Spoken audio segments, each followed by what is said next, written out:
കൊല്ലത്ത് നിർമ്മാണ ജോലികൾ നടന്നുവരുന്ന ദേശീയപാതയിൽ വീണ്ടും വിള്ളൽ.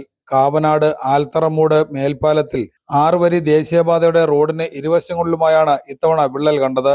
ദേശീയപാതയുടെ ഇരുവശങ്ങളിലും 100 മീറ്ററോളം നീളത്തിലാണ് വിള്ളൽ രൂപപ്പെട്ടത്. ടാറിംഗ് ജോലികൾ പൂർത്തിയായ റോഡ് വിണ്ടുകീറിയ നിലയിലാണ്. നാട്ടുകാരുടെ പരാതിയെ തുടർന്ന് റോഡ് നിർമ്മാണം നടത്തുന്ന ശിവാലയ കൺസ്ട്രക്ഷൻസ് വിള്ളൽ കണ്ട സ്ഥലങ്ങളിൽ ടാർ ഒഴിച്ച് ഇത് മറയ്ക്കാൻ ശ്രമിച്ചു. എന്നാൽ മേൽപ്പാലത്തിൽ വിള്ളൽ കണ്ടതോടെ യാത്രക്കാരും ജനങ്ങളും ആശങ്കയിലാണ്. വിള്ളൽ കാണപ്പെട്ട മേൽപ്പാലത്തിന് ഇരുവശങ്ങളിലുമായി സർവീസ് റോഡുകൾ ഉള്ളതിനാൽ ഇതുവഴി നിരവധി വാഹനങ്ങളാണ് കടന്നുപോകുന്നത്. മാസങ്ങൾക്ക് മുൻപാണ് കൊട്ടിയം മൈലക്കാട് ദേശീയപാതയിലും നിർമ്മാണത്തിലിരുന്ന റോഡിൽ വിള്ളൽ രൂപപ്പെട്ട് റോഡ് തകർന്നത്. മാത്രമല്ല ഇവിടെ വലിയ അപകടമുണ്ടാവുകയും ചെയ്തു. മണ്ണിന്റെ ഘടനയും പാരിസ്ഥിതിക ആഘാത പഠനങ്ങളും നടത്താതെയുള്ള നിർമ്മാണ പ്രവർത്തനങ്ങളാണ് റോഡിൽ വിള്ളൽ രൂപപ്പെടാൻ കാരണമെന്നാണ് നാട്ടുകാർ പറയുന്നത്. മാസങ്ങൾക്ക് മുമ്പ് ഈ പ്രദേശത്ത് പാലത്തിനായി മണ്ണിട്ട് ഉയർത്തിയപ്പോൾ ആറിവാൾ പുറത്തേക്ക് തള്ളി നിന്നിരുന്നു. എന്നാൽ അത് ദേശീയപാത അധികൃതർ ശ്രദ്ധിച്ചില്ലെന്നാണ് നാട്ടുകാർ പറയുന്നത്. 2 ദിവസം മുമ്പ് നമ്മൾ ഈ മേൽപ്പാലത്തിൽ കൂടി നടക്കാനായിട്ട് ഇറങ്ങിയ കാൽനട യാത്രയൊക്കെ കണ്ടതിന് ശേഷമാണ് എന്നെ വിളിച്ചു പറയുന്നത്. ഞാൻ വന്ന് നോക്കിയപ്പോൾ ഏകദേശം 100 മീറ്ററോളം വിള്ളലാണ്. അപ്പോൾ അത് അധികാരികളെ അറിയിച്ചതിന് പ്രകാരം അവർ വന്ന് അതിന് ടാർ ഒഴുക്കുകയും മണൽ ഉൾപ്പെടെ ഇട്ട് ആ വിള്ളലുകൾ പരിഹരിച്ചിട്ടുണ്ടായിരുന്നു. പക്ഷേ അടുത്ത ദിവസം നമ്മൾ വന്ന് നോക്കുമ്പോഴത്തേക്ക് എവിടെയാണ് ഇവർ പരിഹരിച്ചത് അത് കൂടാതെ ഒരു 10-25 മീറ്ററോളം പുതിയ വിള്ളലുകൾ സംഭവിക്കുകയും ഇവർ ടാർ ഒഴിച്ച് ഫില്ല് ചെയ്ത ഭാഗത്ത് വിള്ളലിൻ്റെ വിട്ട് പിന്നെയും കൂടുകയാണ് ചെയ്യുന്നത്.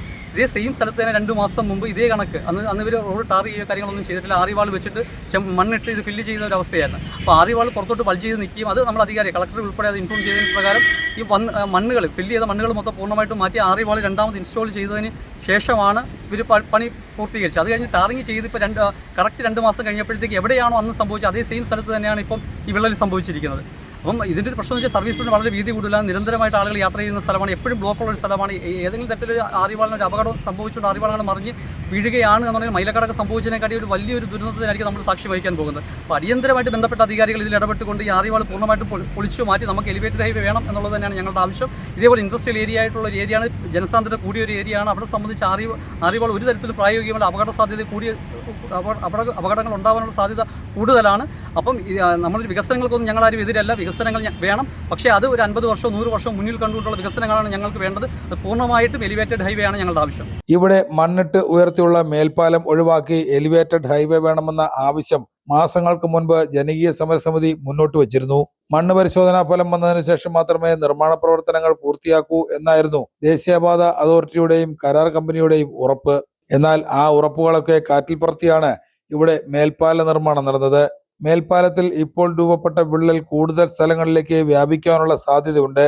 അടുത്ത മാസം മുതൽ മഴ ശക്തമാകുമ്പോൾ മേൽപ്പാല നിർമ്മാണത്തിന് ഉപയോഗിച്ച മണ്ണ് ഇരുത്തി മേൽപ്പാലം തകരുമോ എന്ന ആശങ്കയും ജനങ്ങൾക്കുണ്ട്. കൊട്ടിയത്ത് സമാന രീതിയിൽ ഉണ്ടായ അപകടം വലിയൊരു ദുരന്തത്തിലേക്ക് മാറിയില്ലെങ്കിലും ഇവിടെ സാഹചര്യം മറ്റൊന്നാണ്. അടിപ്പാതയും സർവീസ് റോഡുകളും ഉള്ള ഇതുവഴി നിരവധി വാഹനങ്ങളാണ് ദിനംപ്രതി കടന്നു പോകുന്നത്. അതുകൊണ്ട് തന്നെ വലിയൊരു ദുരന്തത്തിലേക്ക് പോകുന്നതിന് മുമ്പ് തന്നെ അടിയന്തരമായി പ്രശ്നത്തിന് പരിഹാരം കാണണമെന്നാണ് നാട്ടുകാരുടെ ആവശ്യം.